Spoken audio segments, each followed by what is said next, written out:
Hey, it's Hannah from Blogging Good Food, your go-to place for kitchenware reviews and cooking tips. Today, I'm super excited to share with you my recipe for the best guacamole ever. It's creamy, tangy, and full of flavor. Are you ready? Let's get started. First, you will need 4 ripe avocados. To check if they are ripe, gently press the outside of the avocado. If there is a little give, the avocado is ripe. If there is no give, the avocado is not ripe yet. If there is a lot of give, the avocado may be too ripe and not good. You can also look at the stem end of the avocado. If it's green, the avocado is ripe. If it's brown, the avocado is overripe. To cut the avocados, use a sharp knife and cut them in half lengthwise. Twist the halves to separate them. One side will have the pit. To remove it, you can carefully tap your knife against the pit and twist to dislodge it. Or you can cut the avocado into quarters and remove the pit with your fingers or a spoon.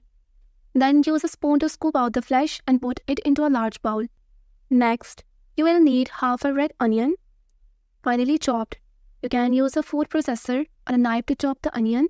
You will also need 2 medium tomatoes diced. You can remove the seeds and the juice from the tomatoes if you want a less watery guacamole. Add the onion and the tomatoes to the bowl with the avocados. Now, you will need the juice of 2 limes. You can use a juicer or a fork to squeeze the juice out of the limes. You will also need some salt, pepper, and cumin to taste. Add the lime juice and the seasonings to the bowl and mix everything well.